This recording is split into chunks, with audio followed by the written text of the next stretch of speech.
I just want to first of all thank you for this opportunity that you have given to me to share some knowledge with you. And the first thing I want to tell you is there's a new website I just started, which is called Explored.biz. You can always go to this website to explore whatever thing you can use on the website. It's a new website, so don't condemn me for having a premature website, but I believe the information which is on that website can help you in so many ways. Secondly, there is my blog, which is called power.explore.biz. You can also go to that website, to the blog, to contribute articles and to read whatever articles you will find there. There is another one which is a question and answer website, just like question.yahoo.com. You can also go there, which is called explored.biz/questions. You can ask questions and people will come forth and answer those questions. The most important thing I want us to understand today is I want us to discuss something about exploring the most powerful part of you.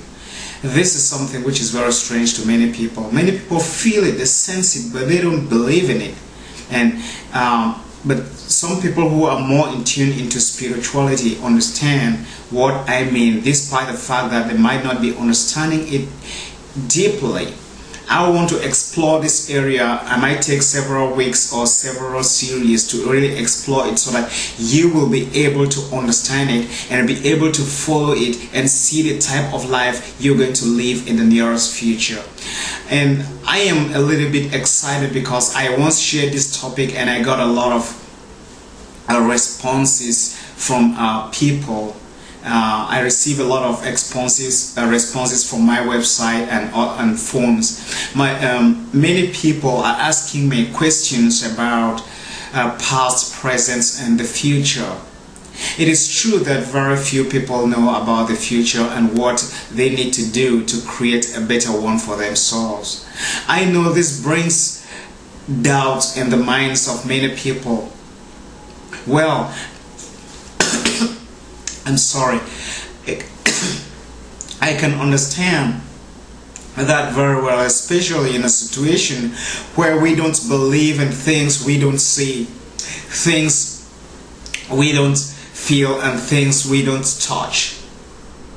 I understand that we are brought up in a system where we have been taught to focus our attention only on those things that we can see or feel and touch, and those that we don't see, feel, and touch, we don't even bother about them. For those of us who don't want to believe in things we don't see, feel, and touch, it will be a little bit difficult, and I'm going to use an extra effort to bring them to an understanding. Well, for those of you who believe in spiritual things, all things that are beyond the physical, it will be easy for me and for them to understand what I'll be talking here. There is a part of you that is absolutely invisible. That part of you is called the soul. That is the immortal part of you. It is all knowledgeable, gentle, impartial, and willing to respond to any demands and desires that you impress upon it. You know, your soul is you, and that is who you are. The body you have is just a house, it's just something that contains the soul. You know, your soul is you, that is the real you. Your present physical body was chosen by your soul at a time that it was making a decision to come into this life. I mean this earth. And the reason why you are here on earth is to heal your soul through experiences the soul needs to undergo.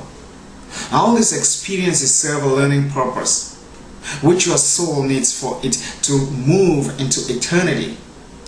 It is very important for us to understand that we have lived several lives before.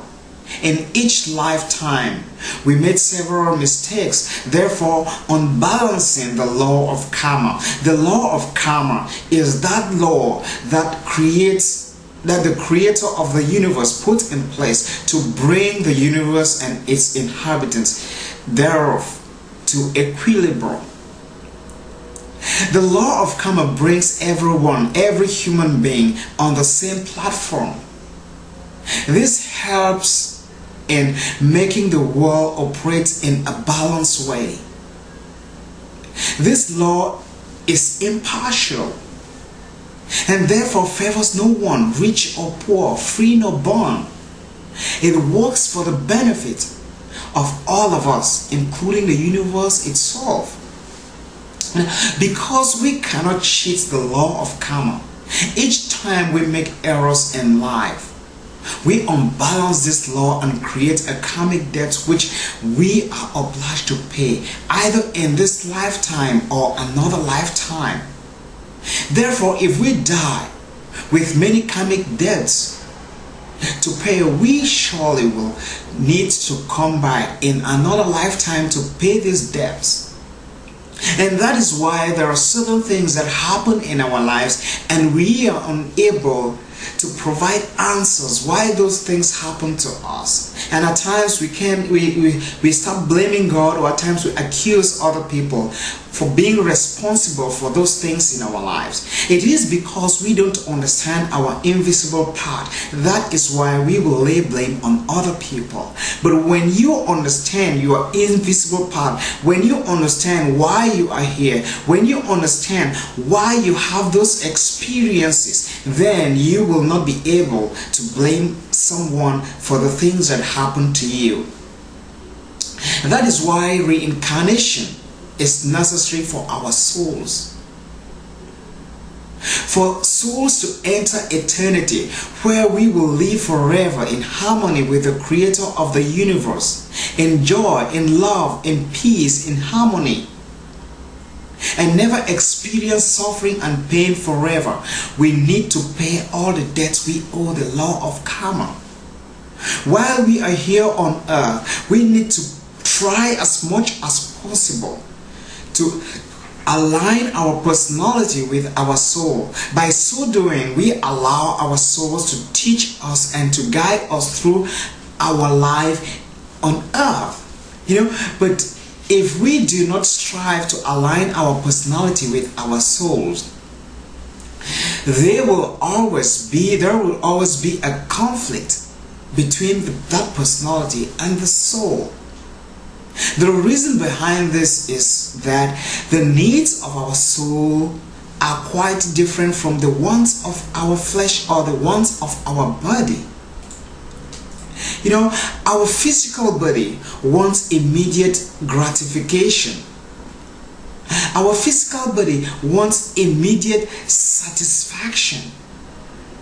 It wants to be loved, it wants to be pampered, it wants enjoyments, it wants sex, it wants food, it wants drinks, it wants dancing, it wants all those physical things that keeps us high, drugs, even to its own detriment. We have seen it in many situations where people get caught up in drugs and stuff like that and get destroyed. A personality that is caught up in this pursuit or in the pursuit of the satisfaction of its wants will not consider aligning itself with its soul. It runs rampant, hurting itself and others. On the other way around, your soul desires to learn more karmic lessons in preparation for its progression into the light. It strives to do good.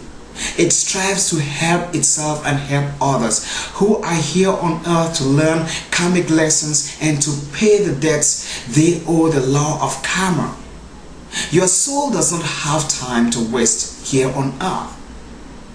But he cannot also force you to do things you do not want to do. He is very patient and willing every moment to cooperate with your personality. You see, because most of us do not know the purpose for which we are here on earth, we pursue the wrong goal.